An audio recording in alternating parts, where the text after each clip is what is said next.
Hey party people, Phantom here, and today I'm going to cover a video review of the Ouya. Instead of showing shaky camera footage of me unboxing an Ouya, I'm going to instead have a video of all the software you can play on the Ouya, and we're going to break down this review by going to cover the initial setup of the Ouya, the controller itself, the menus in the native app store, and then round it out with the software that you can actually play. So let's get started. The initial setup of my Ouya was met with a mandatory firmware update, and while normally this is not an issue, specifically because the Xbox One is going to end up having a day one launch update, connecting to the internet actually was an issue.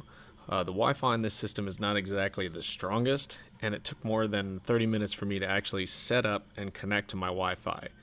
Even worse was the fact that even when I just wanted to get the update and start playing on the Ouya, it wouldn't even connect through the hardline Ethernet port on the back. So there was a lot of frustration. I am happy to report that once I was able to get everything ironed out with the update and connection, which really just took patience and sitting and seeing if I was doing anything wrong, I haven't had a single problem since. And setting up your account is really straightforward with just a general email and password, and with that you're ready to hit the Discover button, which is the Ouya's App Store, and you're ready to go. The controller for the Ouya though, well, that's where things start to get a little dicey. The controller design mirrors an Xbox 360 controller almost to a T, and generally has a great feel while in your hands. My personal problems with the controller is that the buttons and the D-pad are really mushy and don't respond well to the games I'm playing. It'll generally undershoot or overshoot specific commands, and makes it very frustrating when playing a game because you're spending more time fighting with the D-pad than you're actually playing. The analog sticks feel good, but there's dead zones to them. More often than not, my character movements on screen aren't following the movements that I'm actually making. It just isn't a polished analog controller, which we've been used to since the days of the Nintendo 64, and it's a real shame, honestly. The Ouya has a very specific center part on the controller, which is actually a touchpad. Now, while it sounds good on paper, it's really complete garbage in practice.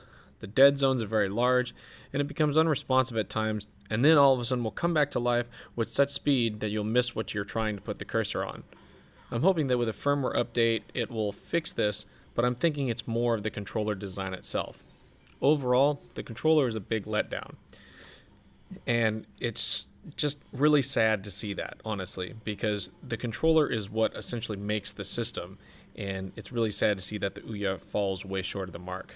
On a side note though, you can use your PS3 controllers in a process that is ridiculously easy to do, and it's my preferred method of control when using the Ouya itself. One issue is that not all games are going to work with the PS3 controller, so your mileage may vary. Moving on, I'm going to be completely honest with you and say that the App Store, while functional, is not really set up with a friendly user interface. As of today, the groupings for games by genre is at the very bottom of the store, which really doesn't make a whole lot of sense, specifically because I want to have my genres right at the top, so if I'm looking for something specific, I can go in there and see all the games, and instead, the store has games grouped from left to right in different categories, and it just looks sloppy overall. Adding to the sloppiness is the fact that you're going to see multiples of the same game in these left to right categories. Seeing You Don't Know Jack 6 times in 6 different groups is annoying considering the amount of apps that are on the store for launch.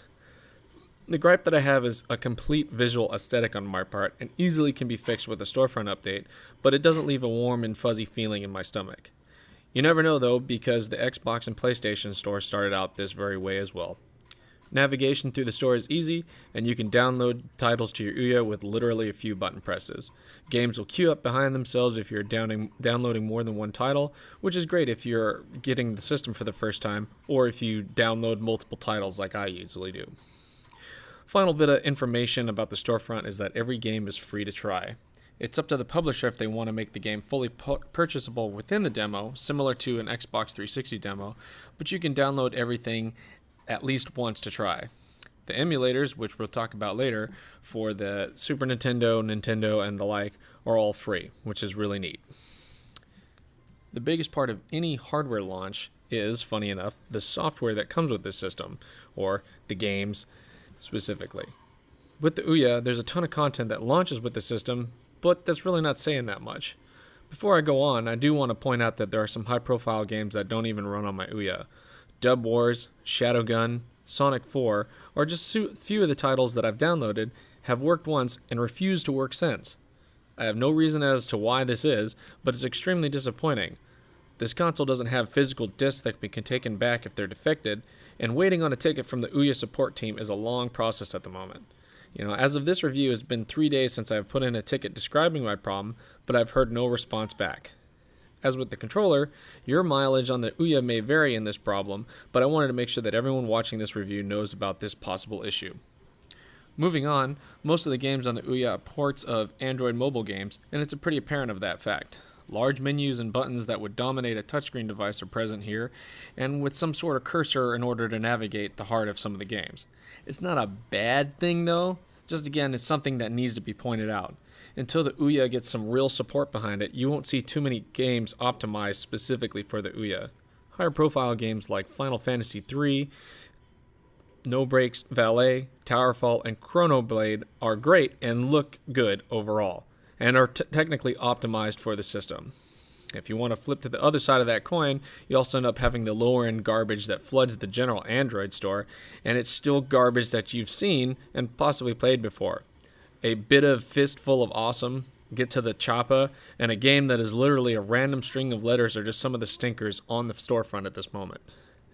Where the things take a turn for the best are the emulators. As mentioned before, there are NES, SNES, Genesis, Nintendo 64, PlayStation 1, Neo Geo, and Game Boy emulators all for download, and they all work amazingly well. If you have the ROMs, the Ouya is going to be your one-stop classic gaming hub. Of course, the bigger question on everyone's mind is it actually worth it? Well, I've seen and spoke with people who have Ouyas, which are completely tricked out with side-loaded applications and are really slick.